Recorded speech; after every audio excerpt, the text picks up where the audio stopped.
Hello दोस्तों, स्वागत है आज की मेरी इस वीडियो में। आज मैं लेकर के आ गया हूँ आपके लिए बहुत ही इम्पोर्टेंट पेपर, जो कि आपका वार्षिक परीक्षा भौतिक विज्ञान का पेपर है क्लास 11 का।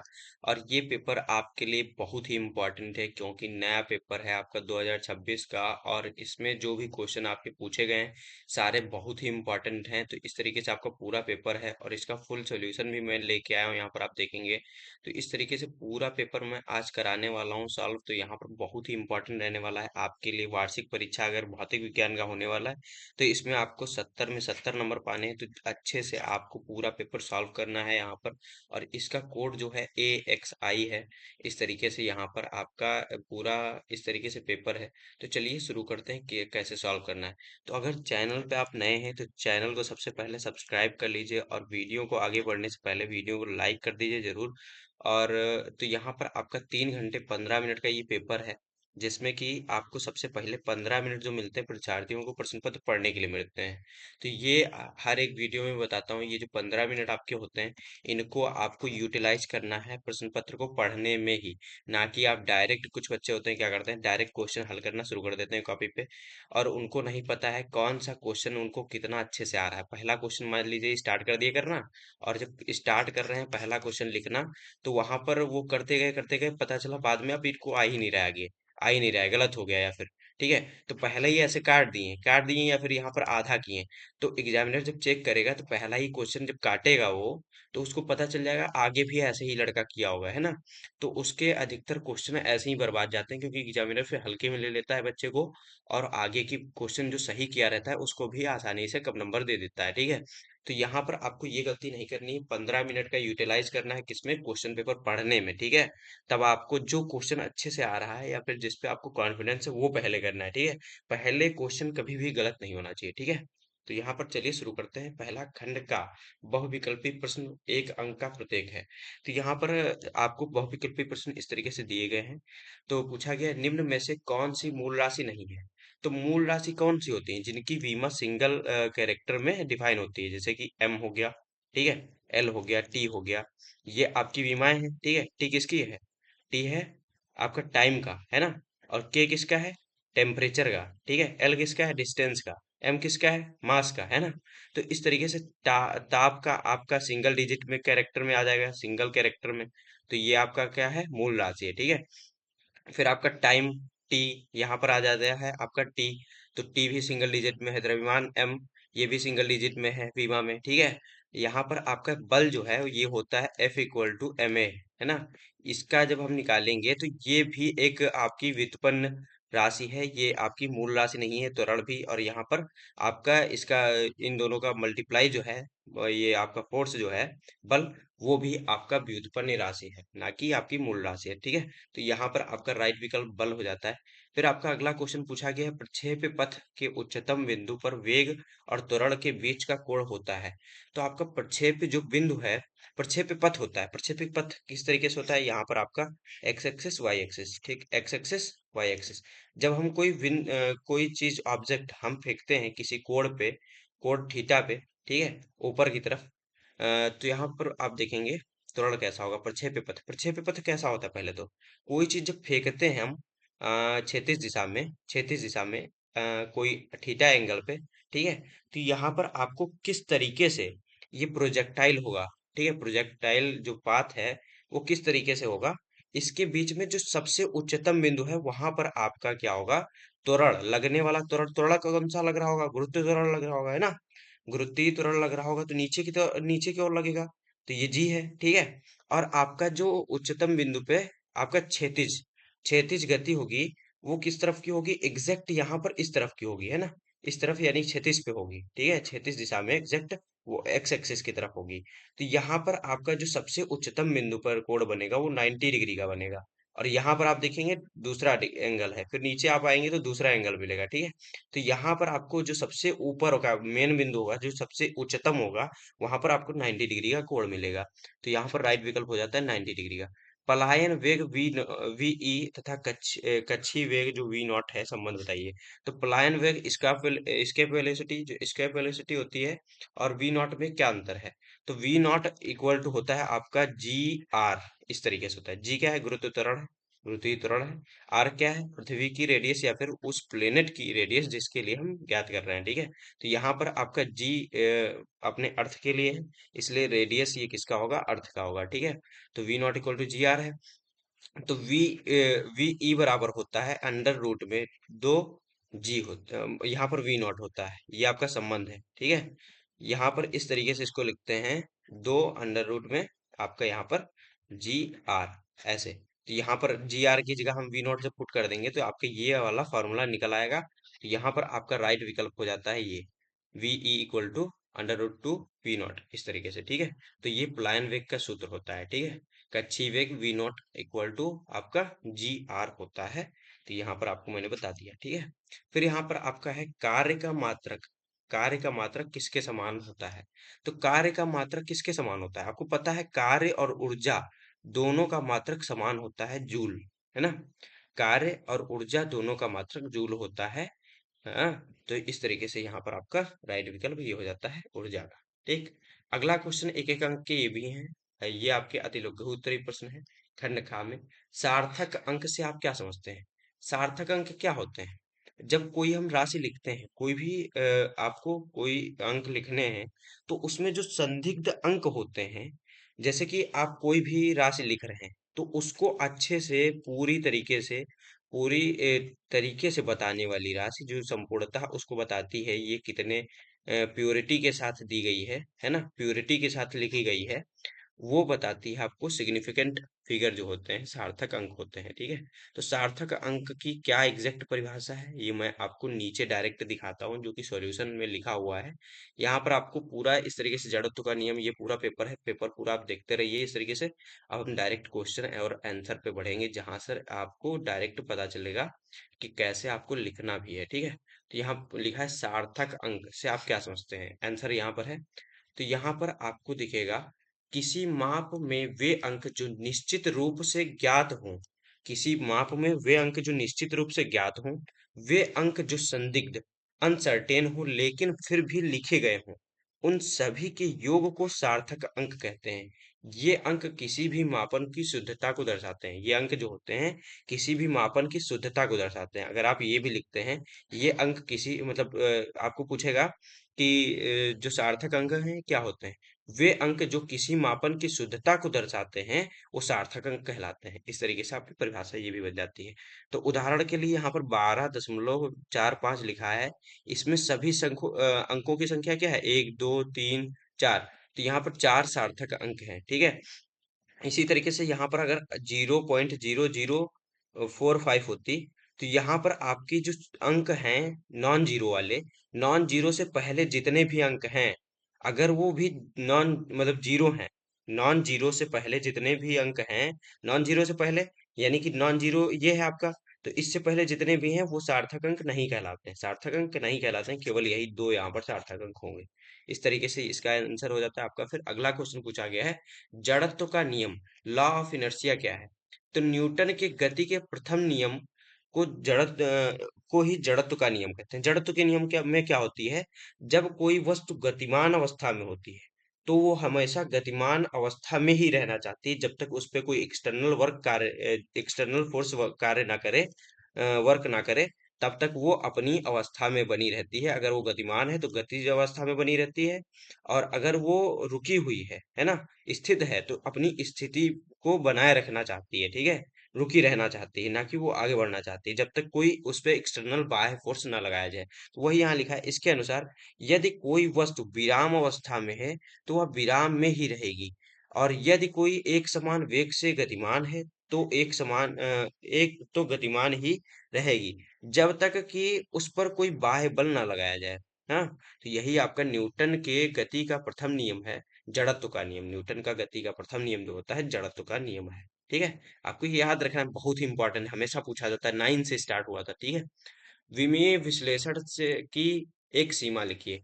तो विमीय विश्लेषण जो होता है, विमा जो आपका जैसे मीटर का हो गया आपका एल, मीटर का आपका एल होता है ना, डिस्टेंस का, ये विमा है इसकी, है ना, मीटर की दूरी की यानी, है ना। तो विमीय विश्लेषण की एक सीमा बताओ, उसकी मतलब जहां पर वो काम ना करना करना बंद कर दे, उसकी वो सीमा बताओ कि उसके आगे नहीं काम कर पाएगा। तो विमीय विश्लेषण की एक मुख्य सीमा यह है, यह विमाहीन नियतांकों जैसे पाई, पाई, ई, ई हो गया और कोई संख्या जैसे एक, दो, तीन इन सब की कोई जानकारी नहीं देता है। साथ ही इसमें ऐसे सूत्रों जिनका निगमन नहीं किया जा सकता, ऐसे सूत्रों का निगमन नहीं किया जा सकता जिसमें एक या एक से अधिक पद जोड़ा या घटाया गया हो। जैसे कि यहाँ पर आपका ये भी आपका गति का दूसरा नियम है, s equal to u t plus में हाफ ए टी स्क्वायर, ये आपका गति का दूसरा नियम है। तो यहाँ पर आप देखेंगे इसका भी ये आप नहीं बता सकता, निगमन नहीं किया जा सकता विमीय विश्लेषण के द्वारा। ठीक है, तो ऐसे जिसमें कि कोई भी एक दो या दो से अधिक पदों को जोड़ा या घटाया गया हो, उनका भी निगमन नहीं किया जा सकता वैसे सूत्रों का। तो द्रव चलित लिफ्ट, अगला क्वेश्चन है, द्रव चलित लिफ्ट जो होती है हाइड्रोलिक लिफ्ट किस नियम पर आधारित होती है? तो आप जानते हैं पास्कल्स नियम, कोई भी आ रहा है तुरंत अगर द्रव पे फोर्स लग रहा है तो किसकी वजह से? Pascal's law. ठीक है, तो यहाँ पर द्रव चलित लिफ्ट जो होती है पास्कल के नियम पर आधारित होती है। इस नियम के अनुसार किसी बंद द्रव के एक बिंदु पर लगाया गया दाब उसके क्षय होने की सभी मतलब क्षय हुए सभी बिना क्षय हुए सभी दिशाओं में समान रूप से संचरित होता है। यानी कि अगर कोई आपका एक कंटेनर है, ठीक है, एक कंटेनर है और उसमें यहाँ पर हल्के से एक फोर्स लगाए हैं, ठीक है, ये पूरा बंद निकाय पूरा है, ठीक है। तो यहाँ क्या बताया है? इस नियम के अनुसार किसी बंद द्रव के एक बिंदु पर लगाए जाने वाले फोर्स पे, यहाँ पर एक बिंदु पर अगर हम फोर्स लगाते हैं तो जितना फोर्स यहाँ पर एफ लगाए होंगे उतना ही फोर्स इसके हर एक दीवार पे बराबर बराबर फोर्स के अनुसार लगेगा। जितना यहाँ पर लगा है, जितना यहाँ लगा है, हर जगह बराबर फोर्स लगेगा। वही एफ और 90 डिग्री एंगल पे ही लगेगा हर जगह, ठीक है, सतहों पर 90 डिग्री एंगल पे हर जगह बराबर लगता है। तो यही आपका पास्कल्स लॉ होता है। फिर आपका इसी तरीके से श्यानता गुणांक, कोफिशिएंट ऑफ वेलोसिटी की परिभाषा और विमा लिखिए। तो श्यानता गुणांक क्या होती है? किसी द्रव की दो परतों के बीच में लगने वाला उनके सापेक्ष गति का विरोध करता है ये जो बल होता है। किसी दो पर मतलब कोई द्रव है, उसकी दो परतें हैं, यानी कि यहाँ पर एक द्रव बह रहा है, ठीक है, उसके अंदर भी आपकी परतें होती हैं। ये एक मान लीजिए सरफेस से टच है और ये पानी एक नाली में मान लीजिए बह रहा है, ठीक है, पानी इतनी दूर में बह रहा है इतनी ऊंचाई तक, ठीक है। तो यहाँ पर सरफेस जो टच होगा वो थोड़ा सा धीरे धीरे चलेगा, ठीक है, ऊपर वाला उससे थोड़ा तेज चलेगा क्योंकि ये थोड़ा सरफेस से टच हो रहा है ना, घर्षण हो रहा है, तो ये रोक रहा है। फिर ये जो पानी होगा ये हल्का सा इसको रोकेगा, फिर ये हल्का ऐसे, तो ये जो सबसे ऊपर वाला होगा वो सबसे तेज होगा, नीचे वाला स्लो होगा। तो ये परतों के बीच में जो रोकने का बल लग रहा है, इसे ही सयंता गुणांक से दर्शाते हैं। किसी द्रव की दो परतों के बीच लगने वाला वह बल जो उनकी सापेक्ष गति का विरोध करता है, उसे सयान बल कहते हैं। ये सयान बल है और इसका एकांक क्षेत्रफल वाली दो परतों के बीच में एकांक वेग प्रवणता बनाए रखने के लिए आवश्यक स्पर्श रेखीय बल को ही सयान गुणांक कहते हैं। यानी कि एक एकांक बल ले लिए, मतलब एकांक वेग ले लिए, ठीक है, और एकांक क्षेत्रफल की परत ले लिए, उस पे लगने वाली जो स्पर्श रेखा पर बल जो लगा उसी को सयान गुणांक कहते हैं, ठीक है, ईटा, इसको ईटा से दर्शाते हैं, ठीक है, ईटा। तो यहाँ पर इस तरीके से आपका हो जाता है ये। फिर आपका ये हो गया। मात्रक इसका क्या होता है? पॉइज मात्रक होता है किलोग्राम प्रति मीटर सेकेंड। इस तरीके से पॉइज लिखिए या फिर किलोग्राम मीटर प्रति किलोग्राम अपॉन में मीटर प्रति सेकेंड। इसकी विमा क्या हो जाएगी? किलोग्राम है ना, तो किलोग्राम के लिए एम लिखे मास, ठीक है, अपॉन में मीटर है, मीटर के लिए क्या लिखते हैं? एल लिखते हैं। सेकेंड है, सेकेंड के लिए क्या लिखते हैं? टी लिखते हैं, है ना। अब इसको ऊपर ले जाएंगे तो एम इक्वल टू में m l minus l inverse हो जाएगा, टी इनवर्स हो जाएगा। हो गया आपका ये विमीय विश्लेषण हो गया। आपको अगर कोई भी मात्रक दिया है उससे विमा इस तरीके से आसानी से निकाल सकते हैं। लेकिन हाँ, यहाँ पर डायरेक्ट अगर दे दिया आपको गुणांक का, ये जो आपका है इसका डायरेक्ट दे दिया पॉइस मात्रक, तो यहाँ पर आपको इस तरीके से इसमें पहले याद होना चाहिए कि क्या होता है असल मात्रक इसका। तो इस तरीके से आप इसको निकाल सकते हैं। फिर आपका अगला क्वेश्चन दिया गया है, उष्मागतिकी तथा शून्यवा नियम क्या है? उष्मागतिकी का शून्यवा नियम क्या है, ये पूछा गया है। तो उष्मागतिकी का शून्यवा नियम क्या होगा? यदि दो उष्मीय निकाय ए और बी हैं, उष्मीय निकाय हैं, किसी तीसरे निकाय सी के साथ अलग अलग तापीय साम्य थर्मल इक्विलिब्रियम में है, सी के साथ ये बी जो है सी के साथ तापीय इक्विलिब्रियम में है और ए भी सी के साथ तापीय इक्विलिब्रियम में है, तो वे आपस में भी तापीय साम्य में होंगे। अगर ये इसके साथ है और ये इसके साथ है तो ये आपस में भी आपके तापीय साम्य में होंगे। ये वही हो गया जो आपका ट्रांजिटिव ट्रांजिटिव प्रॉपर्टी है ना, आपके ट्रांजिटिव संबंध है ना। अगर ये इसका दोस्त है और ये इसका दोस्त है तो ये इसका भी दोस्त होगा, ऐसा मान लिया है ना। तो इस तरीके से आपका ये ऊष्मागतिकी का शून्यवां नियम हो गया, ठीक है। तो यहाँ पर यह नियम ताप और टेम्परेचर की आवश्यकता को प्रदर्शित करता है, ठीक, टेम्परेचर की आवश्यकता को प्रदर्शित करता है। फिर इसी तरीके से आपका हो गया रेखीय संवेग संरक्षण का नियम लिखिए। तो यहाँ पर आपका रेखीय संवेग संरक्षण का नियम क्या है? इस नियम के अनुसार यदि किसी निकायों के समूह या निकाय पर कोई बाह्य बल न लगाया जाए तो उस निकाय का कुल रेखीय संवेग नियत रहता है, यानी p कांस्टेंट रहता है, ठीक है। संवेग कांस्टेंट रहता है, p संवेग होता है, p इक्वल टू होता है mv, ठीक है। ये संवेग है, संवेग क्या होता है? मास इंटू वेलोसिटी होता है, ठीक है। इसको p से डिनोट करते हैं, तो p इक्वल टू कांस्टेंट रहता है अगर उस पे जो कोई निकाय है उसका नियत वेग समान रहेगा जब तक उस पर कोई बाह्य बल ना लगाया जाए, ठीक है। रेखीय संवेग नियत रहता है तो p कांस्टेंट रहता है, तो m1 v1 इक्वल टू होगा m2 v2। ये संबंध बहुत ज्यादा इंपॉर्टेंट है, आपके इस पे कई सारे न्यूमेरिकल भी बनते हैं, इसको याद रखिएगा। आंकिक प्रश्न का हल न्यूमेरिकल इसी में दिया गया था, जिसमें आपको क्या क्या दे दिया गया। पहले हम आपको क्वेश्चन ये दिखा देते हैं, कौन सा 12वां क्वेश्चन। 12वां क्वेश्चन आपका पेपर में किस तरीके से दिया गया है, यहाँ पर आप देखिए। 12वां क्वेश्चन, हाँ। एक पत्थर को 49 मीटर प्रति सेकंड के वेग से 30 डिग्री के कोण पर फेंका गया है, उसका उन्नयन काल बताइए।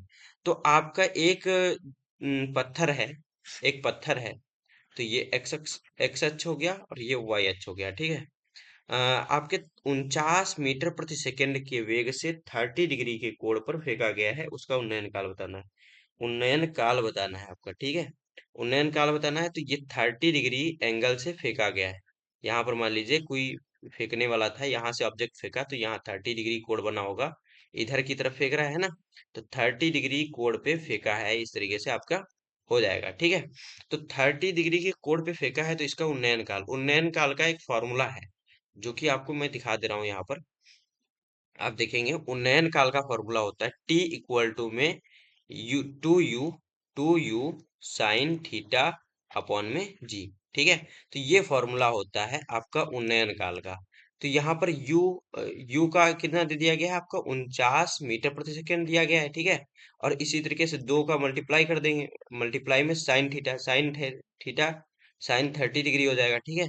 अपॉन में आपका जी है, जी कितना होता है 9.8 होता है, ठीक है। तो साइन 30 डिग्री का वैल्यू रखिए, यहाँ पर आप देखिए 1/2 है, मल्टीप्लाई में कितना है 49, मल्टीप्लाई में कितना है 1/2। आपका साइन कितना, साइन 30 डिग्री कितना होता है 1/2 होता है।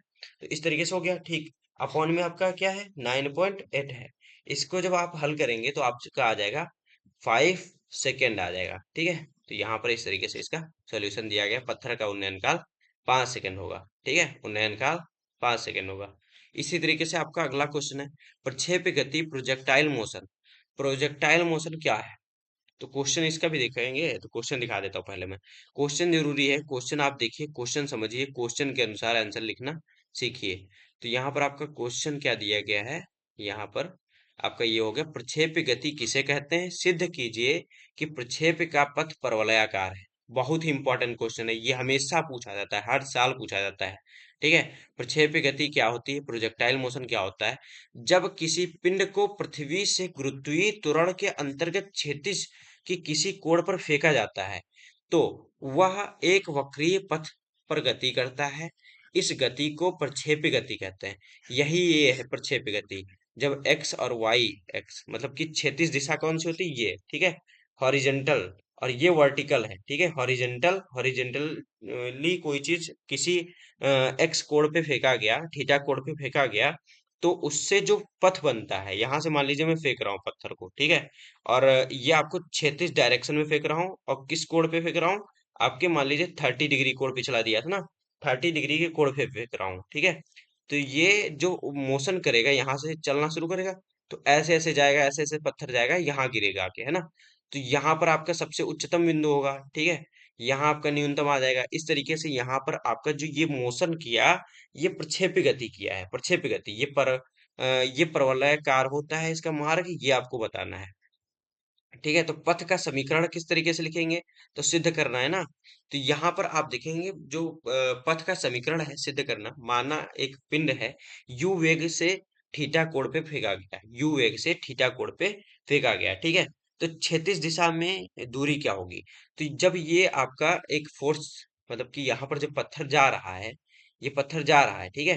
तो यहाँ पर आपके इस डायरेक्शन में फेंके है ना, तो इस फोर्स को जो मतलब इसको हम जब तोड़ेंगे, इस चाल को, है ना, इस स्पीड को तोड़ेंगे, तो ये नीचे की तरफ क्या आएगा, आपका यू, अगर यू स्पीड से जा रहा था ना, यू वेलोसिटी से जा रहा था, तो यू कॉस थीटा आएगा, नीचे वाला वेक्टर जो आएगा आपका, और ऊपर वाला वेक्टर जो आएगा यू साइन थीटा आ जाएगा, ठीक है। यू साइन थीटा आपका ये आ जाएगा, ठीक है। तो इस तरीके से आपका बनेगा दूरी। तो आपकी जो वर्टिकल दूरी होगी वो किस पर डिपेंड करेगी, वर्टिकल डिस्टेंस किस पर डिपेंड करेगा, यहाँ पर आपका एक इस पे डिपेंड करेगा, प्लस में एक त्वरण लग रहा है। त्वरण किसकी तरफ लग रहा है, माइनस नीचे की तरफ लग रहा है, जी गुरुत्वीय त्वरण, ठीक है। तो इस पर डिपेंड करेगा। तो आपका क्षैतिज दिशा में दूरी जो एक्स होगी, यू कॉस थीटा टी होगी। तो टी इक्वल टू आपका क्या कर देंगे, यहाँ पर देखिए यू कॉस थीटा टी, यानी कि आपका जो दूरी होती है, दूरी जो होती है आपकी यू, यानी कि आपकी चाल, आपकी दूरी जो एस होगी चाल मल्टीप्लाइड में समय, इस तरीके से होती है ना, समय, ठीक। तो चाल गुणे समय आपकी दूरी होती है। तो यहाँ पर आप चाल रख दिए, चाल क्या है, यू कॉस थीटा, और समय क्या है, टी है। तो यहाँ पर आप टी निकालेंगे जब, तो एक्स के नीचे यू कॉस थीटा चला जाएगा, ठीक है। इसी तरीके से ऊर्ध्वाधर दिशा में दूरी जो होगी वाई, वाई किस तरीके से होगी, ये समीकरण होता है गति का दूसरा नियम से, ये समीकरण बनता है यू टी माइनस में प्लस में होता है हाफ ए टी स्क्वायर, है ना, ए टी स्क्वायर होता है। तो यहाँ पर आपका इस तरीके से रख दिया गया है आपका, क्योंकि जी नीचे की तरफ लग रहा है तो माइनस में लिया जाएगा। तो जी माइनस में जब लिया गया तो ये चिन्ह जो प्लस था ये माइनस हो गया, है ना। तो T square, G T square, इस तरीके से अब टी का मान जब हम इसमें रखेंगे इस समीकरण में, तो टी का मान यहाँ पर रख दिए और यहाँ रख दिए, ठीक है। तो इस तरीके से रखें जब, तो इस तरीके से ये फॉर्मूला आ गया, है ना। फॉर्मूला आपको समझ में आ रहा होगा। यहाँ पर x है, ठीक, ये a मान लिए, और इस चीज को b मान लिए, और यहाँ पर भी x है, ठीक है। तो यहाँ पर x a x minus b x के रूप में ये समीकरण बन गया। तो अतः सिद्ध होता है कि प्रक्षेप्य का पथ परवलयाकार होता है, क्योंकि पैराबोलिक जो होता है इक्वेशन क्या होता है, ये होता है a x minus b x square का होता है। तो इस तरीके से हो जाता है। फिर बर्नौली प्रमेय बहुत ही इंपॉर्टेंट है, इसमें आपको क्या होता है, गुरुत्वीय त्वरण, यहाँ पर देखिए जो आपका प्रेशर हेड है वो काइनेटिक हेड और आपका स्टैटिक हेड, सबका योग आपका कांस्टेंट होता है, यही आपका बर्नौली थ्योरम कहती है, ठीक है।